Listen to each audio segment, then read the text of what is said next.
Kung naghahanap kayo ng magandang resort, Dito lang yan sa Triangle Private Resort na makikita sa Baliwag, Bulacan. grabe ang daming ilaw ng pool, ang aesthetic. At pagpasok nyo, ito mabubungad sa inyo. Meron silang karaoke na pwede mag-enjoy ang buong pamilya. At guys, meron din silang bonfire. At syempre ay magpakabog ng aking mga pinsan, no?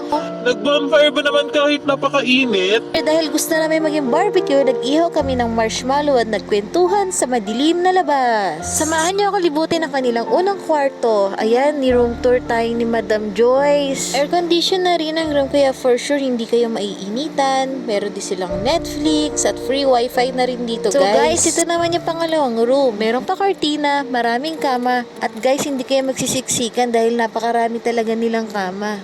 At syempre, hindi na mapigilan ni 30 na lumangoy-lungoy sa gabi. Biruin mo, 12 o'clock na lumalungoy pa rin. At naku, kung gusto niyo makapunta sa Hawaii, dito lang yan sa Baliwag, Bulacan. Dahil meron din silang patiki na ribulto. O diba yan si Mama at si Tita Jinky. At syempre guys, kung wala kayong dalang pagkain, syempre nagpaluto kami dito. Napakasarap ng pagkain nila guys, panalo talaga. Pet friendly rin ang kanilang resort. Dahil busog na kami, pwede na kaming uminom at mag-chill sa pool. Pwede ka rin pala dito mag-ihaw-ihaw. At syempre may palibre silang mineral water. Ito pala yung papa ko na singgero.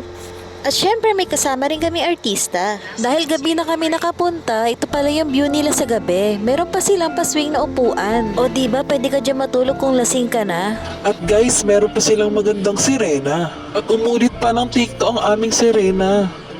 Ito pala guys, ang view nila sa umaga. O diba, napakaganda ang aesthetic. Kaya guys, book na kayo sa Triangle Private Resort. Dito lang matatagpuan sa Baliwag, Bulacan.